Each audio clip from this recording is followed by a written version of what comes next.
तो श्रीमद् भागवत जी के प्रथम श्लोक का उच्चारण करते हुए हम सभी लोग कथा में प्रवेश करें। और यदि हो सके तो आप ही हमें भागवत जी के प्रथम श्लोक का उच्चारण करा दीजिए और आगे कथा में प्रवेश करें।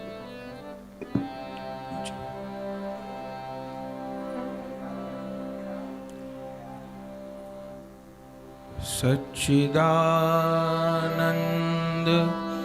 रूपाय सच्चिदानंद रूपाय सच्चिदानंद रूपाय सच्चिदानंद रूपाय विश्वोत्पत्त्यादिहेतवे विश्वोत्पत्त्यादिहेतवे तापत्रय विनाशाय तापत्रय विनाशाय श्रीकृष्णाय वयं नुमः श्रीकृष्णाय वयं नुमः श्रीकृष्णाय वयं नुमः श्रीकृष्णाय वयं नुमः। श्री वेद व्यास जी महाराज श्रीमद् भागवत जी के प्रथम श्लोक में कहते हैं, सच्चिदानंद रूपाय। हम उन भगवान को प्रणाम करते हैं जो कि सच्चिदानंद स्वरूप है, जो कि सत्स्वरूप है। सत का अर्थ होता है जो कि बहुत आदि में भी था, अभी भी है और अंत में भी रहेगा। भगवान सत्य हैं, लेकिन हम लोगों की देह सत्य नहीं है। हम लोगों का शरीर तो असत्य है। माँ के पेट में आने से पहले ये शरीर नहीं था और शमशान में जल जाने के बाद ये शरीर नहीं रहेगा। बीच में कुछ काल के लिए मिला है, तो इसलिए ये शरीर असत है, लेकिन भगवान तो सत्य है। तो कहते हैं सत चित। फिर कहते हैं भगवान चित स्वरूप हैं। यहाँ पर चित का अर्थ चैतन्यता में लिया गया है। और बंधुओं, एक बात और, इस शरीर में सबसे महत्वपूर्ण क्या है? हाथ, पैर, नाक, कान? नहीं, इस शरीर में सबसे महत्वपूर्ण ये जो भीतर बैठे प्रभु हैं, यही है। जब ये आत्मा इस शरीर का त्याग कर देती है तो घर वाले कुछ देर को भी इस शरीर को घर में रखने को तैयार नहीं होते। तो सबसे महत्वपूर्ण इस शरीर में है आत्मा। और ये आत्मा क्या है? ये आत्मा भगवान की ही अंश है। एक प्रकार से भगवान ही आत्मा के रूप में हम सभी में विराजमान है। फिर कहते हैं आनंद स्वरूप। भगवान आनंद स्वरूप हैं। और बंधुओं, एक बात और कहें, जब भगवान आनंद स्वरूप हैं तो भगवान से जुड़ी हर चीज आनंद स्वरूप है, आनंदमयी है। ये भगवान की कथा कितनी आनंदमयी है। भगवान के नाम, भगवान का रूप, सब कुछ आनंद देने वाला है। और एक बड़ी बात कि जब ये दुखमय जीव भी प्रभु का सानिध्य ग्रहण कर लेता है, जब ये दुखमय जीव भी प्रभु की शरण में चले जाता है, तो वो भी आनंदमय हो जाता है। तो कहते हैं प्रभु आनंद स्वरूप है। भगवान में आनंद नहीं है, भगवान ही आनंद है। सच्चिदानंद रूपाय। फिर कहते हैं विश्वोत्पत्त्यादिहेतवे। प्रभु क्या करते हैं?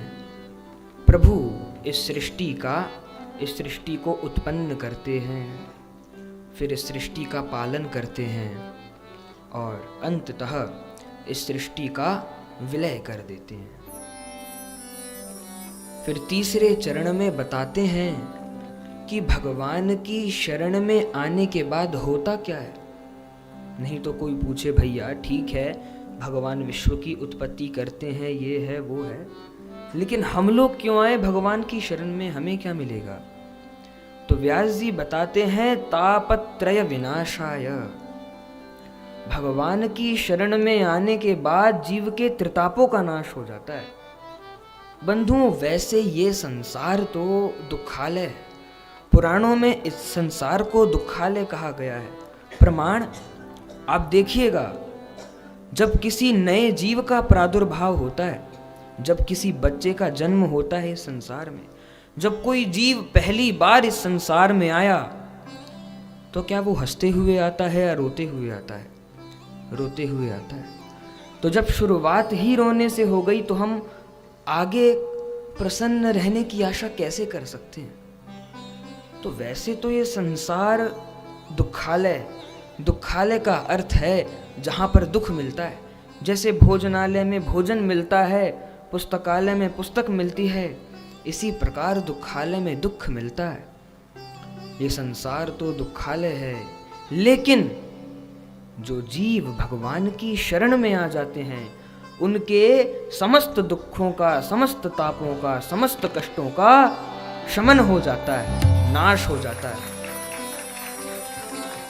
ये 3 ताप कौन कौन से हैं? दैहिक दैविक भौतिक तापा, राम राज का हुई नहीं व्यापा।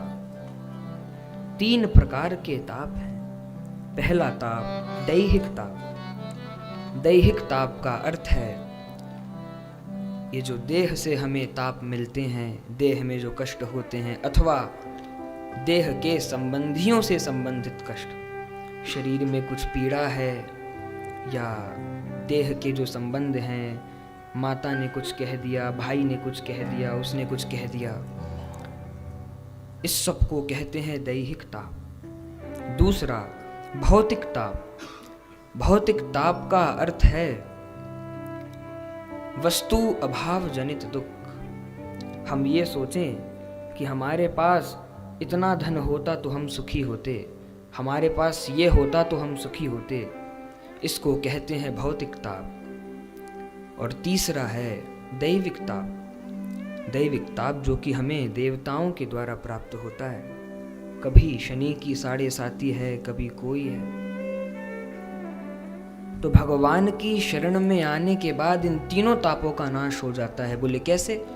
बोले दैहिक ताप का नाश तो तब हो जाता है, बोले जैसे हमने सुना कि दैहिक ताप का अर्थ है देह के ताप, शरीर में कुछ पीड़ा है या देह के संबंधियों से संबंधित ताप। तो दैहिक ताप का नाश तो तब हो जाता है जब जीव को पता लग जाता है कि मैं देह नहीं हूं, मैं तो भगवान का दास हूं। ईश्वर अंश जीव अविनाशी, चेतन अमल सहज सुख राशि। तब जीव के दैहिक ताप का सर्वथा नाश हो जाता है। भौतिक ताप का नाश कब होता है? बोले जैसा हमने सुना, भौतिक ताप का अर्थ है कि वस्तु अभाव जनित दुख। मेरे पास ये होता तो मैं सुखी होता, वो होता तो सुखी होता। तो भौतिक ताप का नाश तो तब हो जाता है जब जीव को पता लग जाता है कि मेरी असली संपत्ति तो भगवान का नाम है। ये तो सब कुछ, जितनी भी संसार की संपत्ति है, जो भी है, ये तो सब कुछ नश्वर है। नाम महाधन है अपनों, नहीं दूसरी संपत्ति और कमानी। छोड़ अटारी अटा जग के, हमको कुटिया ब्रज माही बसानी। टूक मिले भक्तों के सदा, सेवों सदा यमुना महारानी। औरन की परवाह नहीं, अपनी ठकुरानी श्री राधिका रानी। तो जब जीव को पता चलता है कि वास्तव में सच्ची संपत्ति तो भगवान का नाम है, मैं किन चक्करों में पड़ गया था, तब उस जीव के भौतिक ताप का सर्वथा नाश हो जाता है। और दैविक ताप का नाश कब होता है? जैसा हमने सुना कि दैविक ताप का अर्थ है देवताओं से मिले दुख। कभी शनि की 7.5, कभी गुरु वक्री, कभी मंगल वक्री। बंधुओं, ये जितने भी ग्रह हैं, देवता हैं, ये सब लोग तो भगवान के एक छोटे से सेवक हैं। और एक बात बताइए, जिसकी पहचान सीधे सीधे प्रधानमंत्री से हो गई है, क्या उसको कोई गली का गुंडा सता सकता है? नहीं। तो जब जीव भगवान का आश्रय ले लेता है, तब उसके दैविक ताप का भी सर्वथा नाश हो जाता है। तो जिन भगवान की शरण ग्रहण करने पर जीव के त्रितापों का नाश हो जाए, ऐसे श्री कृष्णाय वयम नमः, ऐसे भगवान श्री कृष्ण को हम नमस्कार करते हैं।